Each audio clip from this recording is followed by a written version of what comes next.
Missing Michael Vaughan, Monkey Mondays, where we only cover the facts.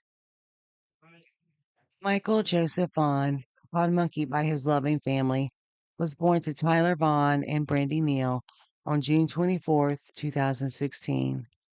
5 years later, the family, along with a new addition, affectionately called Buggy, were living in a neighborhood near Southwest Ninth Street in Fruitland, Idaho.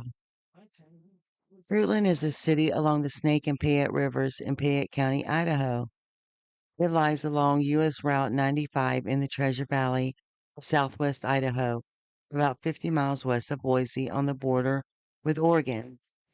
Fruitland is named after apple orchards that surround the community, and its slogan is the Big Apple of Idaho. As of the 2010 census, the city had a total population of 4,500 people. It was a warm day on July 27th, 2021, and Brandy had worked several days in a row without any time off. Luckily, she had a few days off coming up. She was looking forward to some relaxation and spending time with her children, but she had another work day to push through. When she left for work, Michael said, "I love you, Mama," and she promised to come home in time for them to play and that she would be there to tuck him into bed that night. Unfortunately, that wouldn't quite happen that way. Michael is a high energy kid, part of the reason for his family nickname of Monkey. His father, Tyler, stayed at home watching all the children. Michael spent a lot of the day playing his Nintendo Switch. When Brandy called to check in on everyone around 4 p.m., things seemed normal. However, a few hours later, Tyler went to the bedroom to check on baby and change her diaper, leaving Michael alone playing in the living room. After changing the baby, Tyler called and ordered a pizza and walked back into the living room. That's when he realized that Michael was gone. And down the street. He would have come out of the garage. The front door is pretty hard to get out of, and you can hear that opening. Yeah. She says her son was looking for older neighborhood kids to play with. He went to a neighbor's house. He went to another neighbor's house and another neighbor's house. Typical, she says, for a summer night here. Michael had previously wandered off on occasion, but was usually found close by. Tyler hurried outside thinking Michael might be looking for other children to play with, but after a quick search, he just couldn't find him. He called Brandy and he called the police. When the mother received the call, she immediately left work to return home, and she met police officers near their home, and it was clear that the search for Michael was already in full swing. Neighbors started piecing together their sightings between 6 and 7 p.m. They saw Michael in his yard. Some saw him on the street talking to other neighbors. He was also seen near his home walking east. They all said that Michael didn't seem scared. They didn't really keep track of him, and soon Michael was gone. He has wondered a few times, but it doesn't make sense, his mother Brandy would say. As soon as word spread through the community, many come out to help. Some search the town, while others search fields and storm drains. Everything was checked from trash cans to park bathrooms. If a 5-year-old could hide in that area, it was searched. At 8:20 p.m., the first missing and endangered child alert went out. Unfortunately, an Amber Alert couldn't be issued in this case because it didn't meet the correct criteria in Idaho. The very first stipulation is that law enforcement knows that an abduction has occurred, and with witness statements, there just wasn't enough to make that determination. Child alert went out at 8:20 p.m. with 4 different alerts via email, phone call, text messages being issued to area residents until 11:20 that night. Michael's image and information went out to law enforcement to a nationwide database known as NCIC, which is the National Crime Information Center, that same night. Over the next week, search efforts ran around the clock. The Fruitland Police Department was joined by the National Guard, the FBI, Idaho State Police and Mountain Search and Rescue, as well as other law enforcement agencies, all converged on the small town. In total, there were 13 different law enforcement agencies that conducted searches. At a press conference on August 4th, Fruitland Police Department explained just how deep these searches were. Nearly 200 homes and their properties were searched, with all of those residents being questioned. 200 trash cans were examined, canals were drained, as well as irrigation ditches, and even a septic tank in an area was pumped because searchers became concerned that Michael could have fallen into it. However, nothing was found. Since the time of notification, the Fruitland Police Department, the Federal Bureau of Investigation, the Idaho State Police, and the Boise Police Department, assisted by 13 different law enforcement agencies throughout the state of Idaho, conducted a complete and methodical, thorough searches. These searches included nearly 200 residential homes and properties and interviews of all the residents. You know, 5-year-olds can get into almost anything. So we've looked through nearly 200 garbage cans, drained canals and irrigation ditches, and pumped a septic tank in the area that had a makeshift 2x6 wooden plank lid. CCTV footage from both residential and business cameras were taken and combed through. 163 tips were also assigned out to numerous investigators. Most of those were cleared quickly. 3,000 acres of farmlands were searched, drones were used, aircraft, scent dog, boats, and kayaks. Even paragliders were used in the search for Michael. The efforts were just not turning up any trace of the missing 5-year-old. We have methodically and thoroughly searched over 3,000 acres of farm ground with multiple certified canine teams, and we've searched 29 miles of riverbank using private fixed-wing aircraft, helicopters, sophisticated drones, boats with canines, kayaks, and paragliders. We have methodically and thoroughly searched over 3,000 acres of farm ground with multiple certified canine teams, and we've searched 29 miles of riverbank using private fixed-wing aircraft, helicopters, sophisticated drones, boats with canines, kayaks, and paragliders. Our goal is to find Michael. We've called on a considerable number of highly trained people and specialized resources who come here to Fruitland to join in the search, said Fruitland Police Chief J.D. Huff. Michael deserves every effort we can make to find him, and that's what we're doing, he concluded. We've gathered 60 different videos from residential and business security cameras, and we're combing through that data as we speak.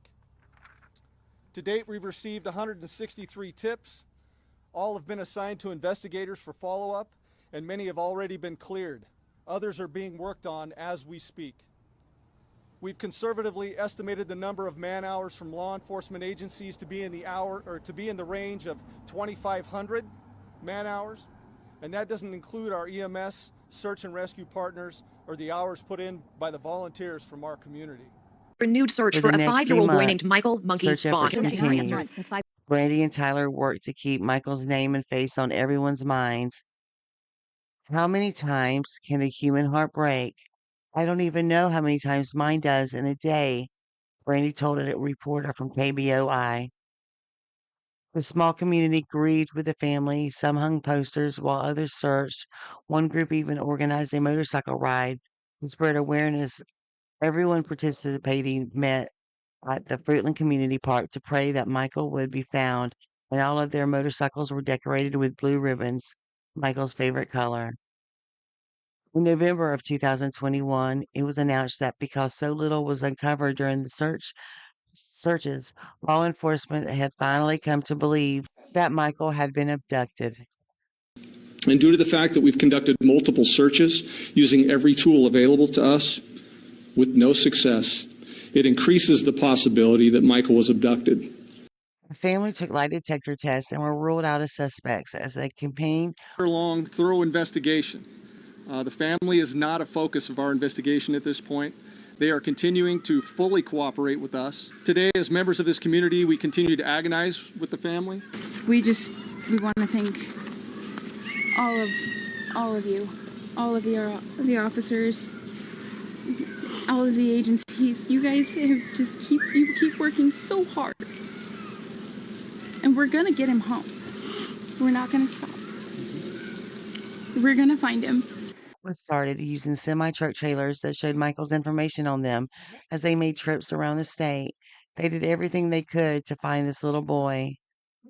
With the help of Tanea Parmenter with the Idaho State Police, we're excited to partner with the Washington State Patrol's Homeward Bound program and Camway Transportation to carry Michael's information across the country on semi-trailers like the one I have behind me.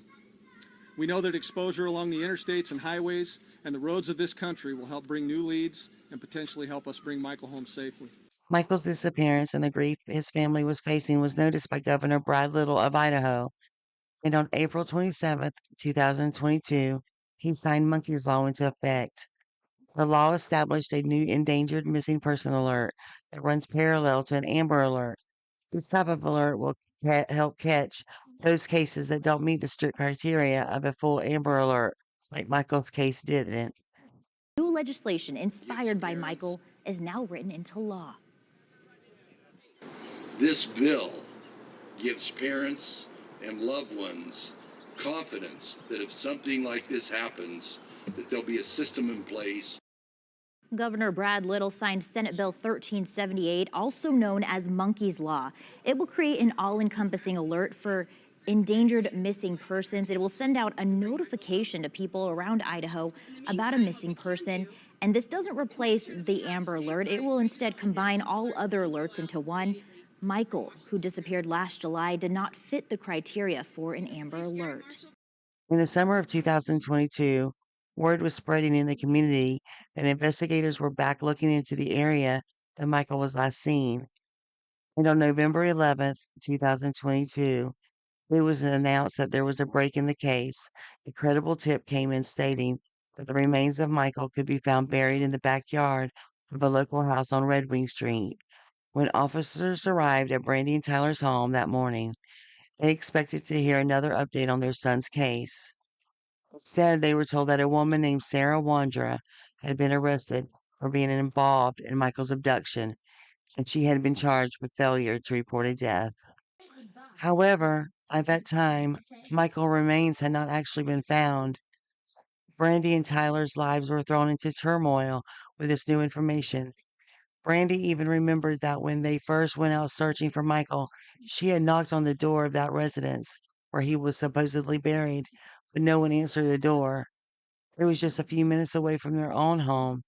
I thought that he had been so close to them all this time was just too much to bear.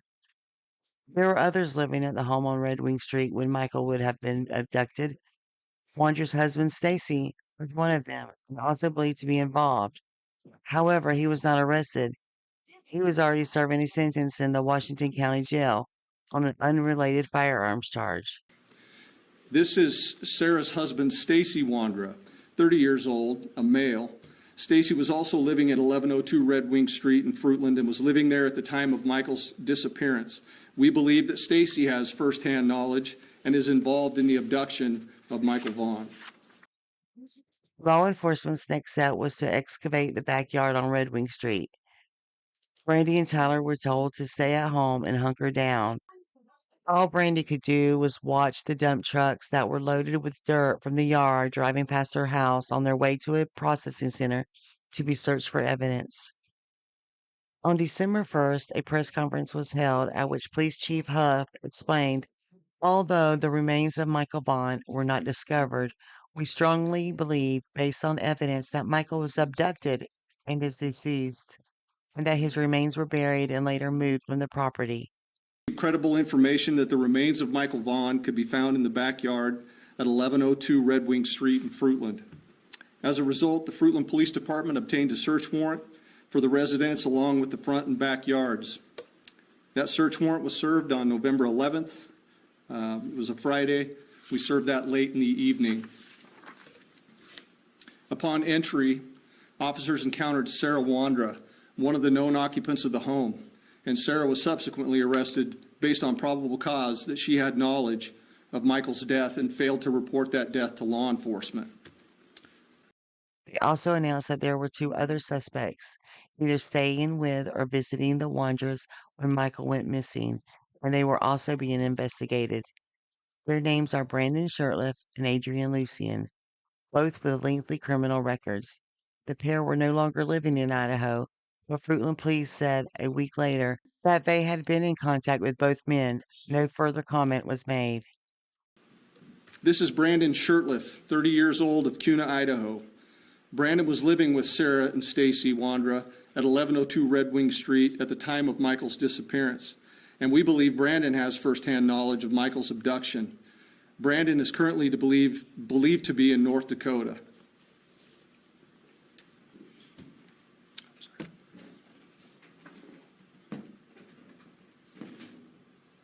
Adrian Lucian, 32-year-old male out of Toledo, Ohio. Adrian was staying with Sarah and Stacy Wander at 1102 Red Wing Street at the time of Michael's disappearance, and we believe that Adrian has firsthand knowledge of Michael's abduction. Adrian is currently believed to be in Toledo, but floats between Ohio and California. A month later, in January of 2023, Fruitland Police Department announced in a Facebook post the police recovered several pieces of evidence at the Wanderers' home. Quote, some of these pieces have been sent to a private DNA lab for further analysis. That process will take time, and we're patiently waiting for the results, the post said. In a case where law enforcement clearly seems to have the right information and are working hard to find the proof to back it up, things take an unexpected turn. Sarah Wanderer was committed to the state hospital in Blackfoot on December 6, 2022. All court hearings were put on hold until her mental health evaluation could be concluded. The commitment order indicated that she was found unfit to assist in her own defense. Further proceedings would have to wait until she was found competent. The court met and discussed her status every single month until March 27, 2023, when it was agreed that she could now proceed with trial. Sarah Wandra, the woman charged with failing to notify authorities of a dead body in the case of missing 5-year-old Michael Vaughan, has now been found mentally fit to proceed. A judge will sign an order to bring her back to the Payette County Jail. Wandra had been at the state hospital in Blackfoot on a mental hold since November, shortly after she was arrested. Michael Vaughan went missing back in July of 2021 from in front of his Fruitland home. His body has not been found. Wandra is expected to be back in court next month for a plea hearing. But just as one unbelievable twist comes to a conclusion, another one would shake this entire case. Far less than a month later, on April 17th, charges against Sarah Wanderer were dropped, and the request actually came from the prosecutor's office. Fayette County prosecuting attorney Michael Duke asked that the charges be dismissed without prejudice, meaning the door is still open for charges to be filed at a later date. His reasoning was based on Idaho Supreme Court's 2018 ruling in State versus Aikens. That case was a very similar situation. However, the woman charged with failure to notify authorities of a death was found to have her Fifth Amendment rights against self incrimination violated simply by admitting to those charges. Sarah Wandra will thankfully stay in jail as she is still facing charges from an incident in April of 2022, including aggravated assault, destruction of evidence, and possession of a controlled substance. However, none of those charges are in relation to the disappearance of Michael Vaughan. When Michael's mother, Brandy, spoke with KTVB News, she said that she was disheartened and upset, but she still has hope. Quote, I know police are steadfast in their ongoing investigation and the bringing of justice for Michael. She wants anyone who is involved in her son's death to know more charges are coming. It has now been just over 3 years since Michael disappeared. June 24th was his 8th birthday, and the family held a private event to remember him. The outpouring of support Brandy has received from all over the world is truly heartwarming. She has asked, quote, please keep sharing his beautiful smile, beautiful face. He's out there somewhere, and we need him home. Don't forget about him. This is clearly a case where prosecutors need more information, and the family needs to know where their little boy ended up. Michael Joseph Bond was last seen wearing a blue Minecraft t-shirt, blue boxer briefs, and blue flip-flops. He was 5 years old at the time of his disappearance. He stood at 3 foot 7 inches tall and weighed about 50 pounds. His hair is blonde and his eyes are blue. Some People out there might not be aware about this case, so please share this video with friends and acquaintances to help us re-raise awareness about this case. If you have any information in the disappearance of Michael Vaughan, please call the Fruitland Police Department at 208-452-3001, or you can also call the Fayette County Sheriff's Office at 208-642-6006. If for some reason you need to remain anonymous, you can contact Crime Stoppers at 208-343-COPS. That's 208-343-2677.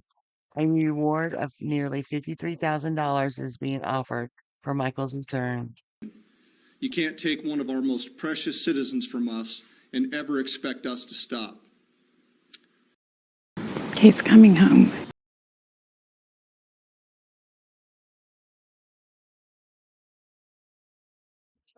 Hope is why we are here.